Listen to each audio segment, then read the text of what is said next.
Capes on the Couch podcast is for entertainment purposes only. Dr. Issues is a psychiatrist, but he is not your psychiatrist and does not have knowledge of your individual situation. For any personal mental health concerns, please consult your own healthcare providers. For medical emergencies, please call 911 or the designated number in your area immediately. Remember that you are not alone and help is out there.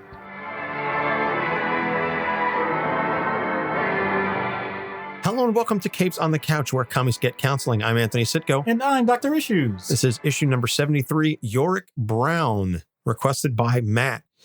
A actual character for once and not a theme episode. Matt is known to like his themes, his ideas, his concepts. But for this one, he selected an actual character.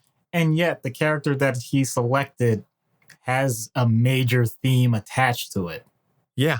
He does. So Yorick Brown from Why the Last Man. So we'll get into that in a second. As we always do, we got our housekeeping. So first off, our TeePublic sale kicks off today. If you're listening to this on the day the episode drops, March 18th, and the sale goes through March 22nd.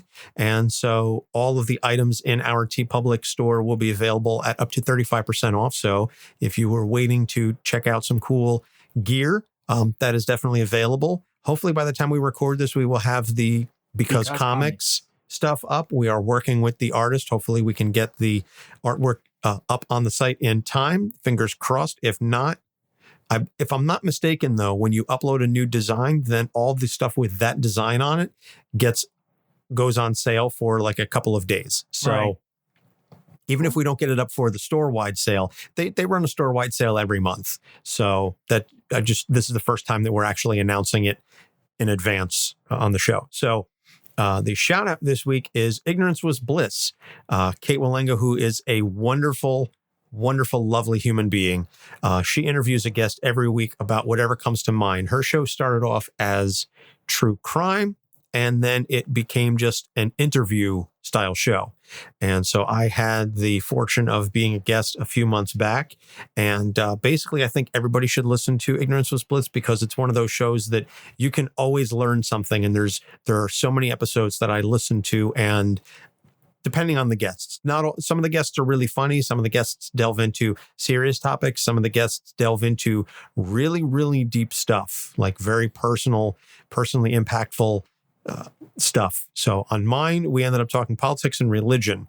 And the whole thing was about how those are two topics that never come up in polite conversation. And yet we delved into them quite heavily. So her show is on at iwbpodcast.com. And I really, really encourage all of our listeners to at least go check it out. Yeah, I never really noticed that you were into politics at all. Yeah, no, that's never come up. The other thing I wanted to announce, and I referenced it on social media, but we didn't reference it at the Abe Sapien episode, is that we are now Amazon affiliates. And as a result, in our show notes, we will have links to our recommended reading. And if you go to those links in the show notes, that will bring you to Amazon. And if you buy the trade paperbacks or whatever it is that is recommended reading, a little bit of that money comes back to us. So that's just another way to support the show. Just sort of throwing that out there. It doesn't cost you anything extra, but a little bit of those sales do come back to us. So if you're interested in some of the books that we talk about, please feel free to check out the recommended reading section. And so starting with last week's episode of Abe Sapien and moving forward, all of the recommended readings will be Amazon affiliate links. So sweet. And as I said, all that money goes towards helping make the show just a little bit better. I'm looking to save up to buy a new microphone because I want to test out a different style of microphone and see if maybe that helps cut down on some of the need for editing, some of the processing that is done. We'll see. We'll give it a shot. So in any case, let's get into Yorick Brown. So he was created by Brian K. Vaughan in Why the Last Man, #1, September 2002. This is a series that ran for 60 issues, so 5 years, give or take. And Yorick Brown is an amateur escape artist, and his pet capuchin monkey, Ampersand. Is it capuchin? Capuchin? I always said capuchin. Capuchin? Okay. Yeah. I have no idea if that's accurate, though. You have a vet for a wife. Yeah, but she doesn't work on monkeys. There is such a joke there. Yeah, there is. We're just going to leave it alone. So his pet monkey, Ampersand, are the only male survivors after an unknown cause kills every male mammal with a Y chromosome simultaneously. They all begin just basically vomiting blood, bleeding from the eyes, and they just die. Literally all of them at the exact same time across the planet. So naturally, society is thrown into chaos as the surviving women try to cope with the loss. Yorick's mother, Representative Jennifer Brown, tasks Agent 355 with bringing Yorick to Doctor Allison Mann. Dr. Mann is a geneticist working on cloning in an attempt to figure out why and how Yorick survived. Agent 355 is a member of the Culper group or the Culver group. I forget off the top of my head. I forgot to write it down in the notes. It is based on a real female spy who worked for George Washington. And subsequently, there has been this sort of secret society of women that have operated clandestinely, helping the United States government throughout its history. So Agent 355 is sort of the bodyguard for Yorick. And so all Yorick wants to do is find his girlfriend, Beth, who he proposed to minutes before everyone died. She was sort of gallivanting around the outback, and he proposed over the phone. And she was like, well, and then immediately that's when everything happened. Yep. So he never really got his answer. And he's like, I just need to find Beth. It's like drawn together. I'm on a never-ending quest to save my girlfriend. Oh, man. So Dr. Mann was giving birth to a clone the instant the plague happened, and she blames herself for the responsibility of all men dying. And so Yorick 355 and Dr. Mann are all heading to California since Dr. Mann's research lab was burned down by the Daughters of the Amazon, who are a tribe of misandrist women who feel the plague was Earth's way of punishing the patriarchy that had destroyed society. And so the Amazons know that Yorick is alive, and they are going to stop at nothing to kill him and Ampersand. Yeah. Just to go back a little bit, you mentioned the whole birth to a clone. That might have had something to do with it. Yorick's engagement ring that he was going to give apparently was another theory as to why he was protected. There's so many things that were thrown in this. The fact that he had just cleaned up Ampersand's feces. Yep. So that's why he and Ampersand both survived. Mm-hmm. So after many years, Yorick does reunite with Beth, who tells him that she was going to dump him right before he proposed. But the plague prevented her from telling him how she felt. And he has been searching for her for 4 years. And he's like, oh my God, thank God I found you. Now we can finally be together. And she goes, about that. Oh, wow. So awkward. Yep.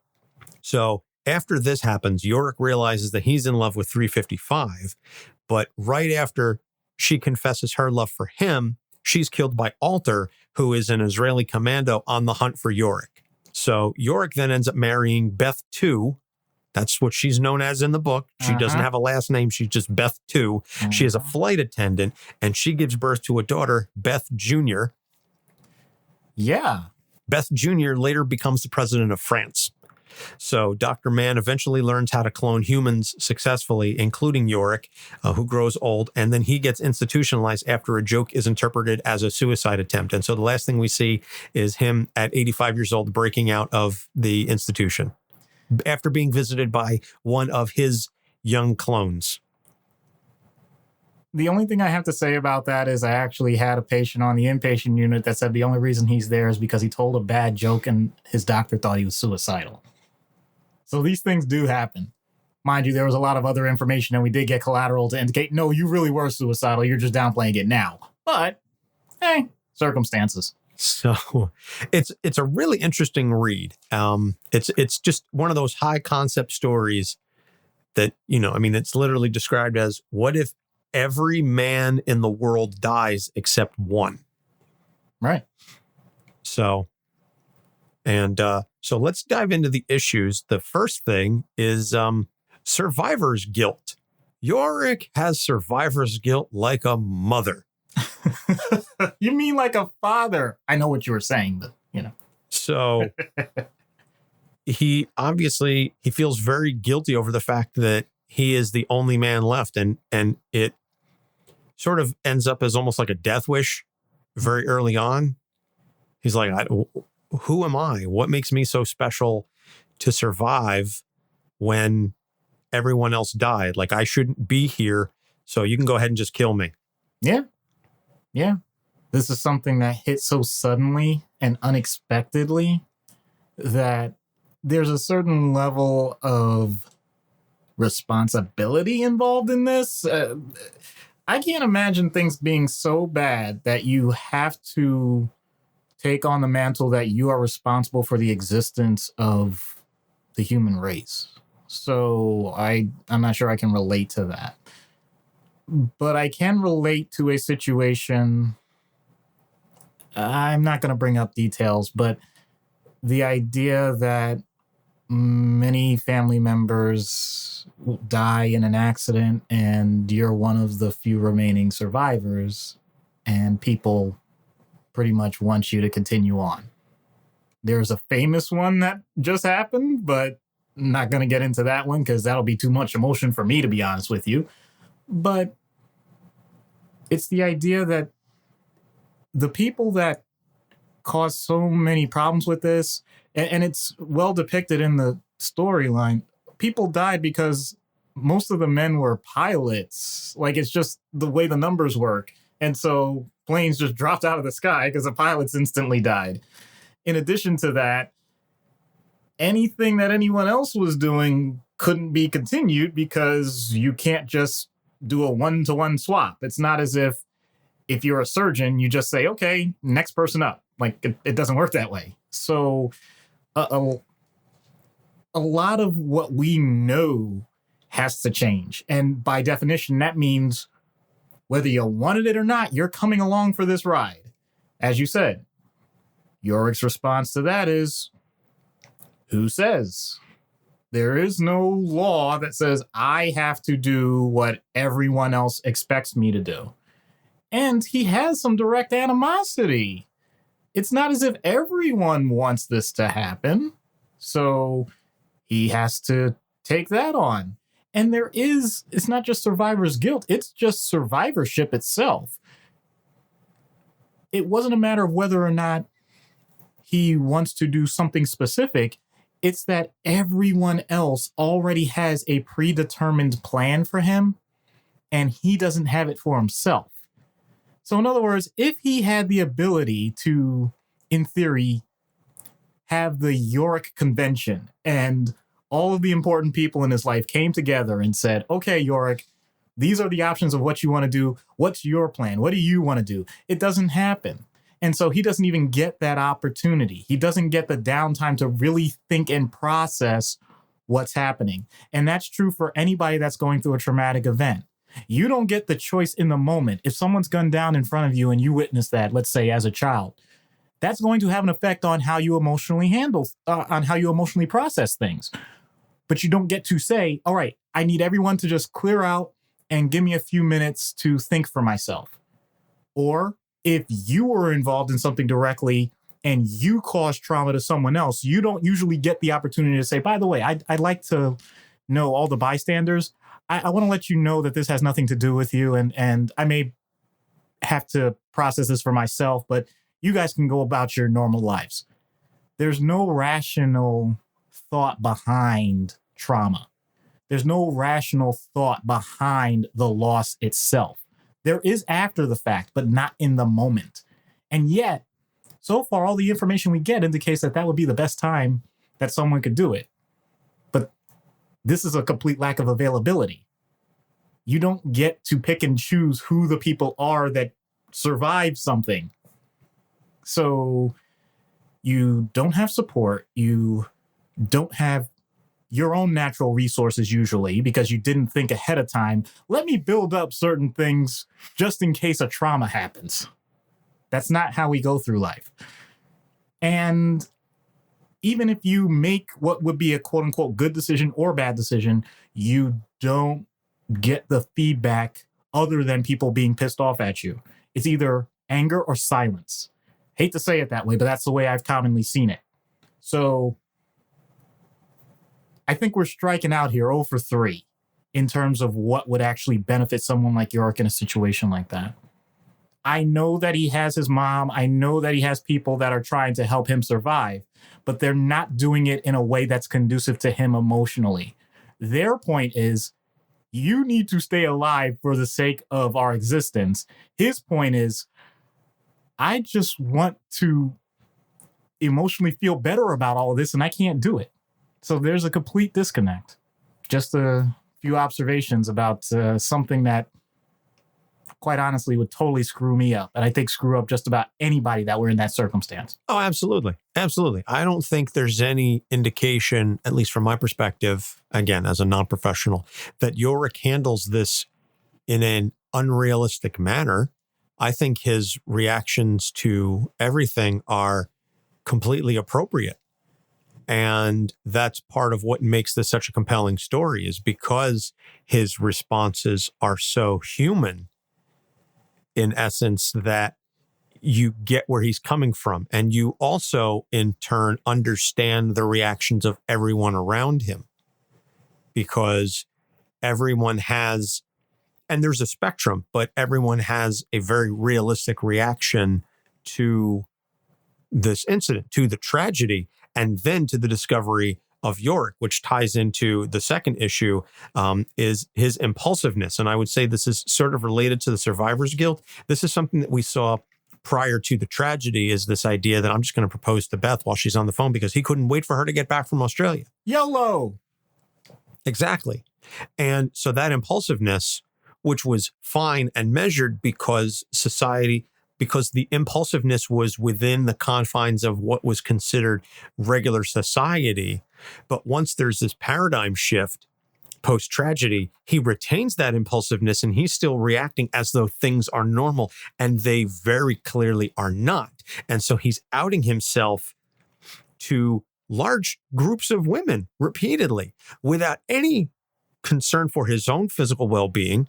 And that sort of ties into, like I said, the death wish that he has a little bit early on, but also that without any regard for how they're going to react to, oh my God, you're a man and you're still alive.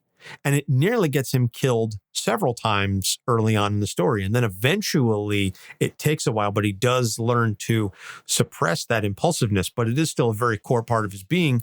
And so I don't know. That's just sort of my take on it. I don't know how you want to. That's fair. That's fair. I think the most constructive thing I can say about that, because some people don't have that level of impulsivity. So when you see it in others, it becomes an annoyance or a very frustrating thing to witness. If anyone's ever had an itch in a part of their body that they just couldn't scratch at the moment because of circumstances, you're driving or whatever, or you have the tickle in your nose where you know you have to sneeze and you can't. Like when I'm rocking my son to sleep. That is what we're talking about from a mental standpoint when we're discussing impulsivity in this way. It is something that is supposed to happen for that person, and yet the circumstances dictate that it doesn't or shouldn't. The severity of it can vary depending on what's going on. In this case, once again, we're back to the very existence of humanity. So the stakes are really high. And for most of us, we tend to think, if we're in that circumstance, I really need to mind my P's and Q's. I need to be on the top of my game when it comes to talking to other people. I don't want to make any missteps because it could be doomed for us all. Yorick, unfortunately, doesn't have that boundary. And you mentioned it could in part be to survivor's guilt. Well, if you think that things are doomed anyway, then you don't consider it to be an increased risk. You consider the risk at this point to be totally stratified evenly, and anything that you do is random chance. So from that standpoint, you're not taking any extra precautions because it's a waste of energy. All you want at this point is to get your side out if it's a discussion, or all you want let's put it in a positive light. If you want to help someone that's in danger, as long as you make the effort to help that person, it doesn't matter what happens to you. That's not how everyone else may see it, but at least because there's a positive to the impulse, you can justify it to everyone else without even wondering why they have a different emotional attachment to it. So it's well established that Yorick has that already when things are, as you said, in the typical confines of society. But I also would like to say that I see this in a severe situation with people in emergency room settings or hospital settings, depending on what their underlying diagnosis is. It could be a matter of bipolar disorder. It could be a matter of intermittent explosive disorder. It could be under the influence of substances. But whatever the case may be, quote unquote, that filter is gone. And the amount of energy, the amount of effort from multiple people to rein this person in so that they don't get themselves punched in the face by talking to another person who's going through a huge event in their life and are just looking for help, but are getting angry at this person for butting in, or for a person not recognizing that other people around them are doing something important and interrupting it could actually have negative consequences. That as well. These are just basic examples, but unfortunately, it's not just the impulse that may affect the person that's doing it. It's the fact that it can impact other people just as negatively, and we are left picking up the pieces. So this can be a huge problem if it's not addressed. And usually we have to find what the underlying circumstances are that lead a person to act that way. So with someone like Yorick, we got the initial trauma. We got that. But it was clear it was before that. So then the question is, what type of pattern of relationships as well as experiences and potential underlying psychological and psychiatric diagnoses are there that would lead to that level of impulsivity on a consistent basis? And once we figure that out, then we start arranging a plan to rein it in. All right. I'm sure you can discuss that a little bit more when we get into the in-universe treatment section in a little while. The next thing, the last thing, I suppose, although I had something that sort of came up organically, so I'm not sure if I want to go with the one that I wrote down or the one that came up organically, but it's this notion, I guess we'll touch on it briefly, this notion of responsibility that is foisted upon Yorick by so many people. The notion of responsibility of you are the last man on earth, literally, until we meet Dr. Mann's father, spoiler alert, who is still somehow alive and was the doctor who worked with Yorick. Ampersand. But you are the last man on earth. We need your help to help figure out how to fix this, how to repopulate the earth, how to do so many things. We've spoken on a number of occasions about this responsibility and characters that have powers thrust upon them and responsibility foisted upon them that they did not ask for. But this isn't even power. This is just you're you. The fact that you exist. Exactly. There's nothing inherently, quote unquote, special about him other than just his mere existence and the Y chromosome. And that really messes with his head in a certain way. And as I said, it just sort of came up organically over the course of the discussion. Yeah. So that's something that he didn't ask for. He didn't ask to be the last man on earth, but now all of this responsibility is thrown upon him. And again, that sort of ties into the survivor's guilt and everything else, but he didn't ask for this. Yeah. At this point, I don't know. Have you ever read Tom Clancy novels? That's not a hypothetical, I know. Yes, well, I have, yes. Okay, so if the president of the United States dies and the vice president dies, and the secretary of state dies, and it just keeps going. What is the succession? And designated survivor. Okay, so in those situations, we're not talking about someone having a greater ability to handle a situation, because in comics so far, that's what we've been discussing. What is it that is unique about your circumstance that makes you stand out, or you happen to have something that puts you in a greater position of power? Yes, this is kind of like that, but no, it's more that there is no alternative. All of the other options are eliminated, and therefore you are our last choice. You were the last picked at dodgeball. You were the last one on the team, and there is no other team. There are no other members. That's going to have, in my opinion, a bit of the opposite effect, because some people might actually be a little bolstered by that to say, doggone it, I never thought I'd get a chance to be off the bench, and now I'm the star. But Yorick, obviously, that's really not the way he took it. He took it exactly how I think, and I may be wrong, I think the majority of people would take it. It was obvious that most people saw that I wasn't supposed to be in this type of circumstances in life if things go according to plan. And now I'm in a spot that I should not be in.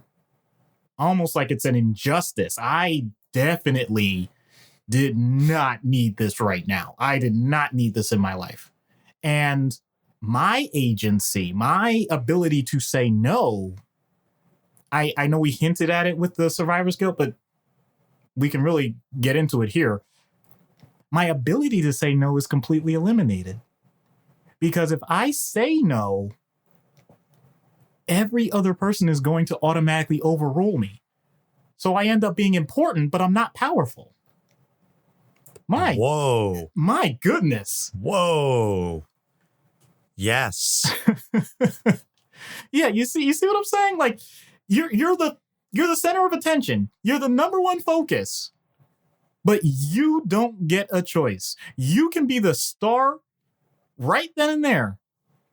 But we'll make sure we know what song you're singing. We make sure exactly how you're dancing. And we will make sure you know how long you're going to be on stage, who you're going to meet with, who's going to applaud, who's going to boo. And if you don't like it, don't worry. You just get to do it all over again the next day.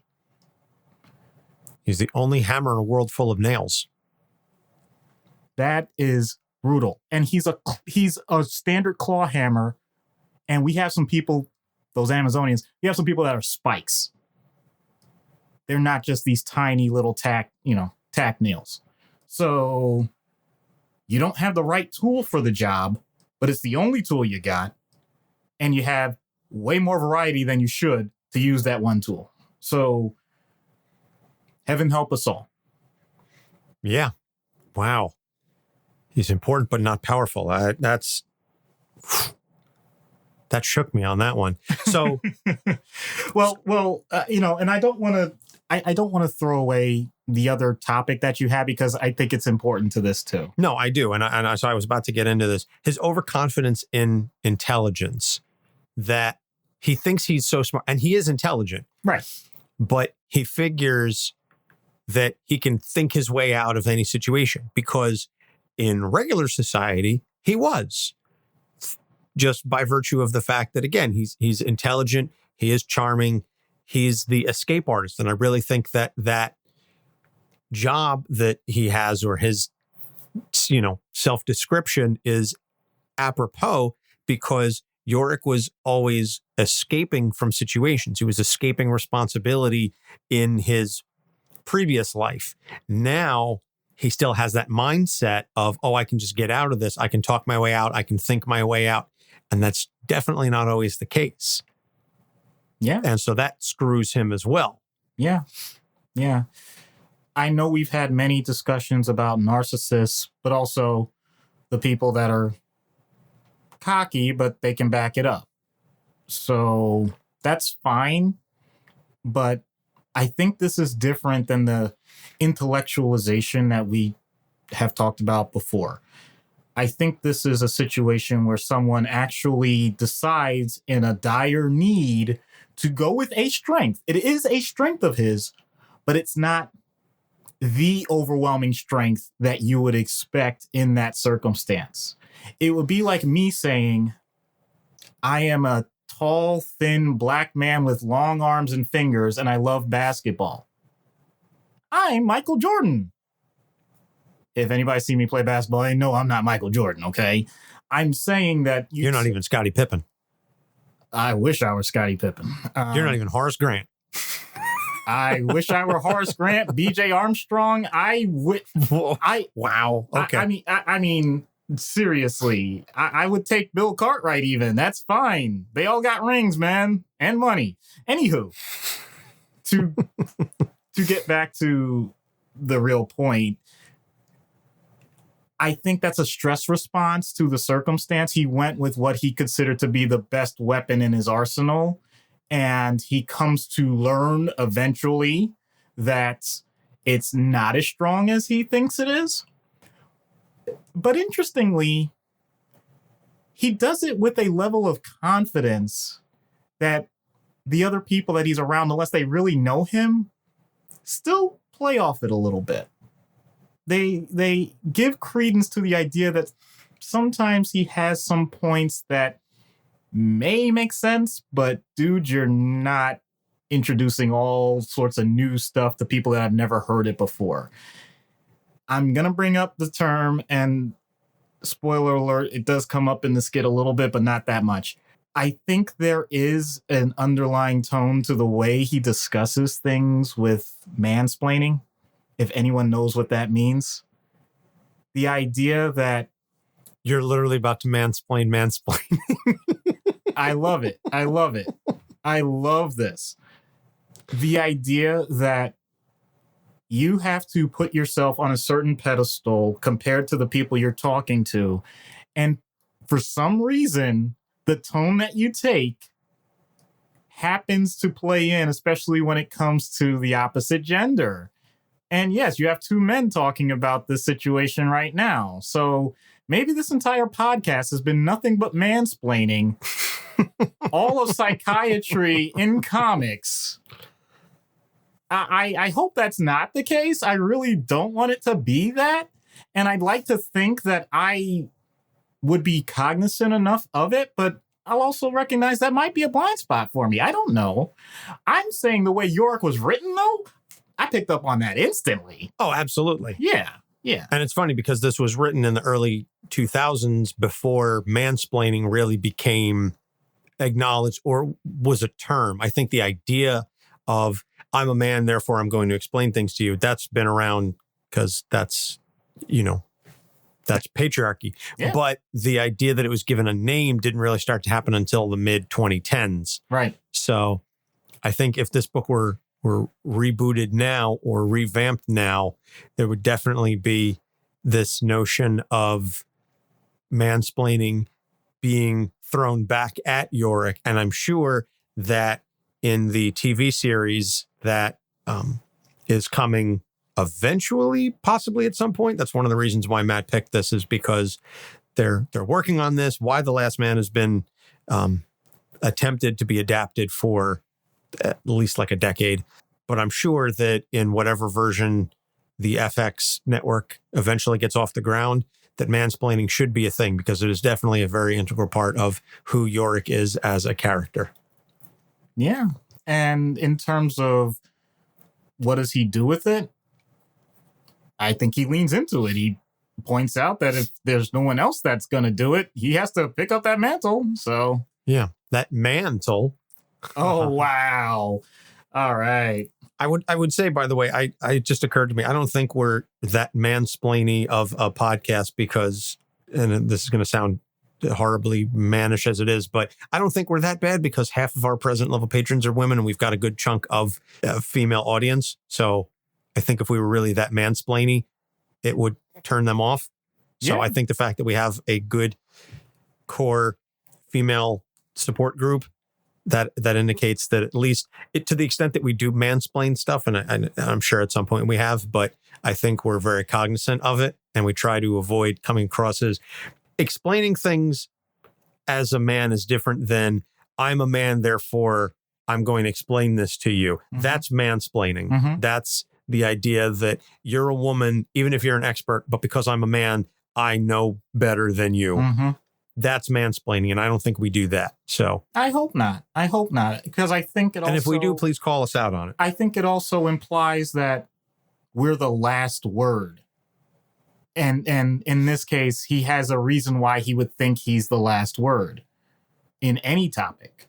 So maybe that plays into it as well. But even in this current episode, there have been plenty of times where I say, okay, this is my potential thought on this, but I don't know if that's all inclusive of what this topic is. And that, I think, is much more mature and much more appropriate to a circumstance, rather than just dismissing the idea that other people, regardless of what their circumstances are, can't also have valid judgments that are different than mine or yours. So, yeah, true. I agree that I don't think we mansplain, but I also think it's important once in a while that we check ourselves. And so before far, we wreck ourselves. Yeah. Yes, of course. Absolutely. Mm-hmm. So we're going to take a break. When we come back, we'll get into treatment. Stay tuned. We'll be right back. Hey, Andrew. Hey, Maddie. Do you like horror movies? I sure do. Well, did you know that most horror movies are inspired by real-life horror? Really? Like what? Well, take The Shining, for instance. That's based on Stephen King's real-life addictions, or The Purge, which could be our country any minute now. Oh, and The Strangers, which is based on a real-life murder. People should be talking about these things. Hey, guys. Oh, hey, Producer Michael. Hi. Well, I hate to break it to you, but somebody already is. It's you. That's right. We are Friday the 13th, the podcast where we talk about horror in real life and horror in media, all from an LGBTQ perspective. Because we gay, y'all. We are proud members of the Legion Podcast Network, and we can be found on iTunes, SoundCloud, Stitcher, or wherever your favorite podcasts are found. And follow us on Facebook, Twitter, and Instagram. Come along with us on this crazy journey, and as always, Get slayed. Greetings and salutations. This is Cage's Kiss, the ultimate Cage cast, where we discuss the movies and life of the national treasure, Nick Cage. There are three of us here, and I can't help but notice that none of us are Nicolas Cage. Did nobody call him? What? A Cage cast with no Nick Cage? No, instead of being Nicolas Cage, we're three Nicolas Cage experts, which is the next best thing. I don't think we should admit to being experts. Too late. We are not experts at anything. We are not life coaches, and we are not in any way, shape, or form qualified to give you suggestions on life choices.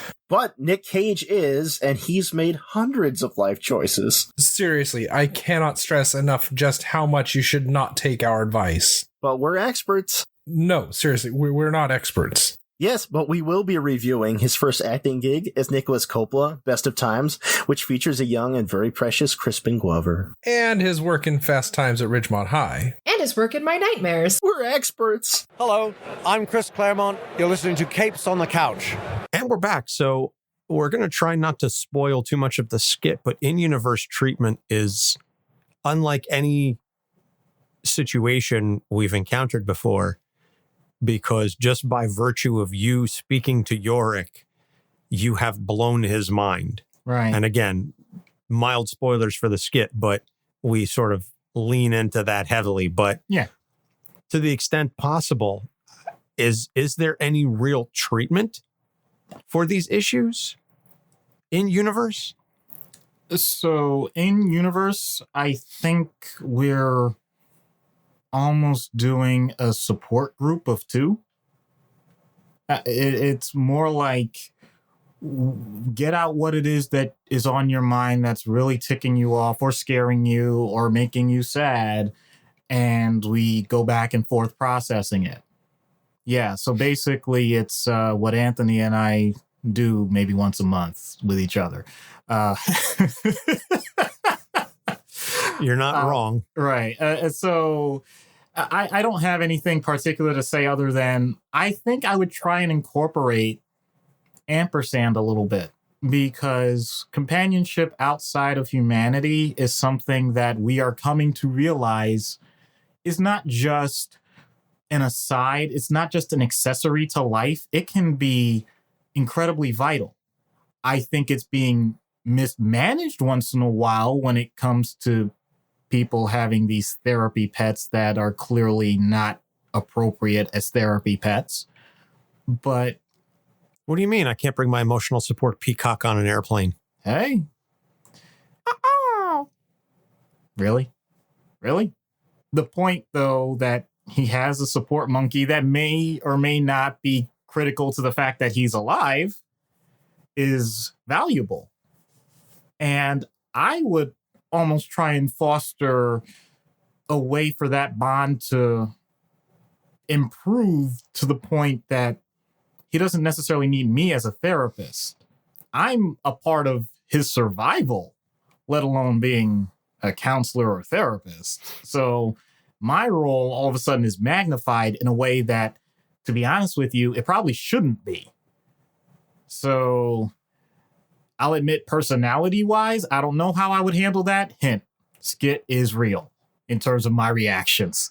But having a non-human as a potential focus for him and demonstrating quote-unquote monkey see, monkey do, because we know that monkeys are impulsive. We know that monkeys love to get into things. And all of that, and putting it on Ampersand and saying, why does he do that? What is it that you're training him to? And just playing off of that almost nonchalantly and hoping he has some levels of realization for himself.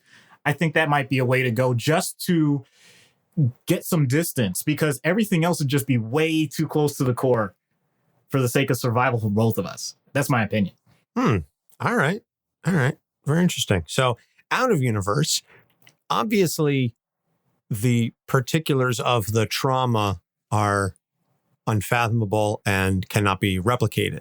But certainly survivor's guilt is, I don't want to say common, but is common enough to be understood. If your tribe has been eradicated, ooh. Yeah. And by the way, people, you may be thinking something that I'm not. You might have been thinking of a Native American tribe. I was thinking African tribe. But hey, whatever. All stands. That's incredibly unfortunate. So there are circumstances where that sort of thing does happen. No, so that's what I mean is the full extent of the trauma cannot really be comprehended because nothing like that has happened. But on a micro level, that has definitely happened. We have real world examples of that. And so a lot of these issues that Yorick is going through are very applicable to real life. How many foster children are there? How many? Oh, yeah. So what would you say to the, as close to a real life Yorick as you can conceive? Yeah. I think the first thing is unpacking some of the things that weren't able to happen because it was sudden. If we're going to make a comparison, I would say that's the biggest issue, not just the fact that the trauma happened, because trauma can happen slowly, trauma can happen quickly. What we're talking about is the quick, sudden, unexpected, and unplanned for events that can damage someone's life. Heaven forbid it's a situation where I'll go back to the foster child situation. Your parents have died unexpectedly. They don't have the backing of Disney. They don't get the story that everyone wants that lives happily ever after. So from that standpoint, you now have no emotional support. You have no financial support other than the state itself. And you now have to develop the same skills and relationships that everyone expects you to for the rest of your life without the same guidance. The foster system itself is fine. I think that parents are crucial, whether they're biological or not. And if you are in an orphanage, you don't even get that. So this is how deep this can go. In those circumstances, the first thing that you have to do, regardless of age, to be honest with you, I'm talking child, adolescent, and even young adult, is to recognize that your role may very well be taken in a different way than you anticipated. You may be that surrogate father figure or mother figure that person hasn't had in their life at all. And whether you like it or not, you have to become a model for that person. That may not be the way that you were trained to do your therapy, but that may be how the patient sees you. And you have to be aware of it. So first getting over that hurdle and at least basically clearing the air about it so that there's no misunderstanding about what you're saying. If I say, okay, this medication I think is going to help you, it's not, I'm your mom, take your damn pill. Because I've had that type of scenario where it was very clear that this person was rebelling against the idea, not just of authority, but of a person that is trying to take the place of who they lost. So that acknowledgement goes a long way. From there, as I've said in so many circumstances, how are you honoring the people's memory? What is it that you now are doing that's going to put them in the type of light that is going to allow you to have a positive grief experience? Or the unfortunate circumstance where this person has that split role where they were your provider of food, shelter, etc., but may not have been a person that you were personally getting along with. They may have been, dare I say, abusive or just irritable and not really clicking with you personality-wise. That does happen in families. So either way, if it's a conflict or if it was a great relationship, either way, the point is, if you can shift it so that you're able to focus on more of the positive things than the negative, then it'll allow you to progress in your emotional development as you get older. Because often, as we've said, with these types of traumas, you don't get the opportunity to pick and choose who and when and all of that. So you may have just dropped all of this and not wanted to talk about it, and you just compartmentalized it. And from there, all that repression, and yet you still have the same core responses. Could be from PTSD, could be from depression, whatever it is, you never once addressed it. Medication can help. There are plenty of medications that are available in the different categories that I've named before when it comes to impulsivity, if that's one of the factors. But besides that, if that person never even comes close to acknowledging what really got this whole thing in motion, then there's always going to be that nagging feeling that something is not right. Many times I'm placed in the role as a psychiatrist to say that, yes, this is what I'm doing to help you right now, but I'm not going to be the one to be able to help you with what's happened in the past and how that's going to affect your future. And that really throws some people off because they're saying like, well, I'm expecting you to fix everything. And my point is, I want to fix everything, but I know it's got to be unpacked in a certain sequential fashion. That's how I look at it. But to get that person to acknowledge that that's even a possibility, I'm just going to go ahead and throw this out there. I had a patient who pretty much was just known as a jerk on the unit. I'm not mincing words about that, okay? He did not get along with anybody, very irritable, highly impulsive. And on a day where I saw more patients than I had in the past week, I spent an hour with him just listening to all of the people that he saw die in his life and the horrors that he saw when he was in jail. I don't know if they were being accurate or embellished, but either way, the point is, this man's mind has gone to this place, and this is how he's learned to process reality, that the world is harsh, painful, and that if you don't act first, people are going to act against you, and he has nothing. And just the fact that I was willing to acknowledge that, he told me things that he said that he hadn't told people in years. And just the fact that he did that, out of nowhere, I had a nurse tell me that he's actually taking medication for the first time. So just the act of listening to someone that's gone through something like that really can make a difference. Who knew? Wow. I did not see this going that way when we started this discussion, but that's the beauty of the show, is that things get uncovered. But to answer your question, I do think it is known, or at least understood, that if you give people the opportunity to speak and to be real with their feelings and actually express things, that you will unlock the good side of things. That if you acknowledge that things can be bad, that you give them the hope that things can get better. But if you don't give them that opportunity, then they never get to make that decision. So that is amazing. Amazing. Thank you for sharing that story. Appreciate it. Yeah, with all identifying information taken away. Yeah, absolutely. Absolutely. So, all right. Well, we're going to see what happens when we get Yorick Brown on Dr. Issues' couch. Hello, Yorick. I'm Dr. Issues. Holy shit. How are you here? What? You're a man. How did you survive? Not really sure. I'm just here, as are you. I mean, like, Jesus Christ. I didn't think anybody else made it, like, other than me and Ampersand here. Well, then, what can I do for you? Hold on. High five. What? Come on. I know it's weird, but high five. Okay. Oh, thanks. I hadn't done that in so long. I hadn't touched him. Not like touched a man like in that way, but it's just, Okay. You know what I mean? Honestly, I really... I'm like, how can you be so calm? Like, do you know how important this is? No offense, but I'm not comfortable with this situation right now unless you take it down a notch. You're at a 10. I need you at maybe a 7. I can give you like an 8 because my mind is really fucking blown right here. Oh, okay, deal. So, what can I do for you? Tell me, how did you survive without being killed?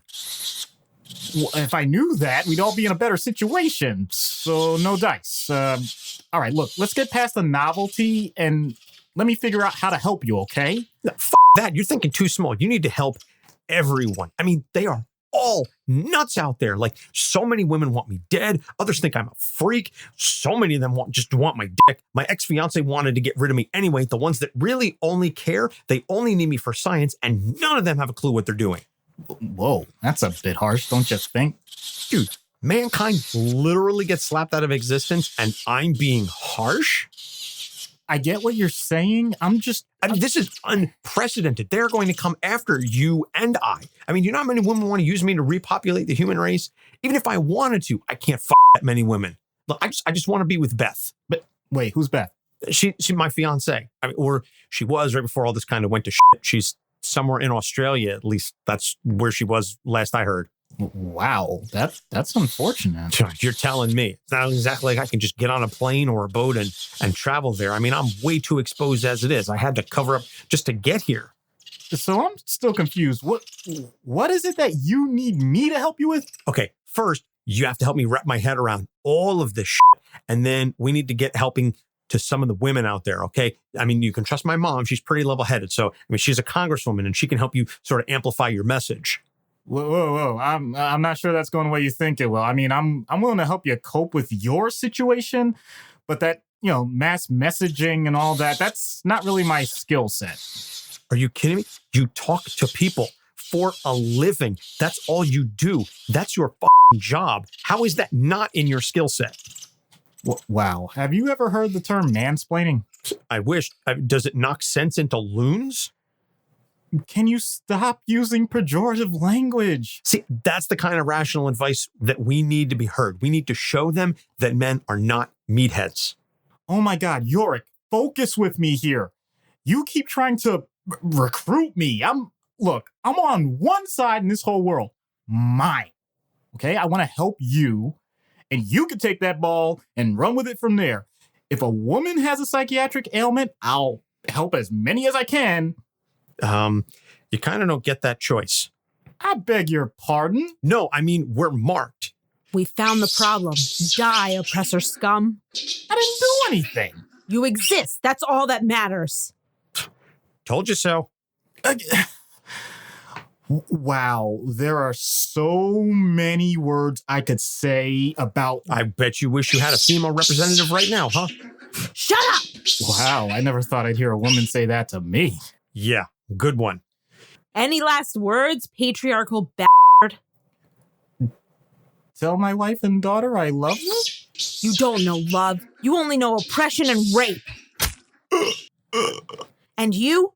Want to see a magic trick? What? Watch me disappear, bitch. Where did he go? Come back here, you chauvinistic animal.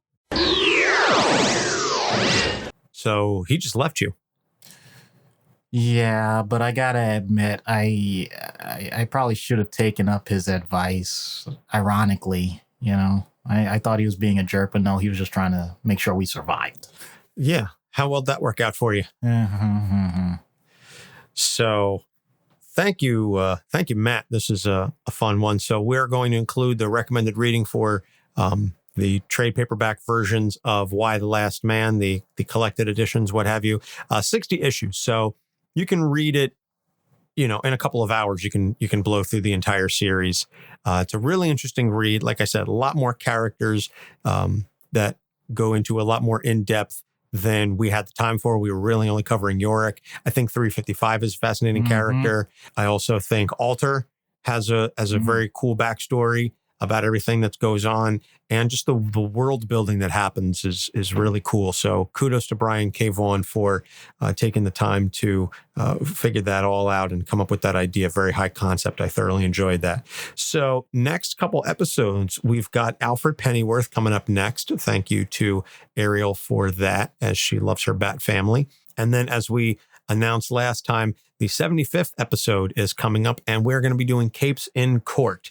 And so the whole idea of how to do estate planning in a world in which death is not permanent. So I'm continuing to do my legal research on that. And since I may or may not have more time on my hands due to all this coronavirus stuff, and I'm certainly getting contacted by folks asking a lot more questions about estate planning. So if nothing else, there's that boon. And then so after that, we are covering Kamala Khan because Ruby has requested that. And then we've got some more cool episodes coming up. We'll be doing Black Widow right around the time of the movie. And so for our patrons, we will be recording the Lock and Key episodes very soon. So that trade paperback review will be happening shortly. And if you want to get in on that, you can go to patreon.com/Capes on the Couch, and you can subscribe and support the show. You can find us on social media wherever at Capes on the Couch. You can email us with your questions, concerns, what have you, capesonthecouch@gmail.com. And as we've said, if you listen to us on a platform that allows you to leave a rating like Podchaser or Stitcher or Apple Podcasts, and you leave us a review, send us a screen cap of that review, we'll send you a sticker as long as you email us your address at capesonthecouch@gmail.com. So I've been sending out a bunch of stickers. In fact, I actually have to reach out to TeePublic to order some more because we are starting to run out because we've been inundated with so many positive reviews. So thank you to all of our fans for your awesome support. And as we said, with the coronavirus and everything, please stay safe. Follow the directions of the health officials. Make sure you wash your hands. Make sure you maintain your distance, and just sort of hang out at home and listen to podcasts. Yeah. If this is your first episode, then hang out at home and just binge the last 70 plus episodes. Yep. Because remember, if we don't get an outbreak like this under control, then we may end up with a lot less of the human race, and we see how that turns out. Yeah, exactly. So we don't want that to happen. So please, in all seriousness, stay safe, take all the necessary precautions, because even if you are young and healthy, there are plenty of immunocompromised people out there. There are plenty of elderly and people with pre-existing conditions. And in the United States, we don't have the healthcare system to be able to take care of those folks. And that's a rant for another time. But on that note, that's going to do it. So for Doc Issues, I'm Anthony Sitko. Thanks for listening. We'll see you next week. Capes on the Couch podcast is for entertainment purposes only. Dr. Issues is a psychiatrist, but he is not your psychiatrist and does not have knowledge of your individual situation. For any personal mental health concerns, please consult your own healthcare providers. For medical emergencies, please call 911 or the designated number in your area immediately. Remember that you are not alone and help is out there.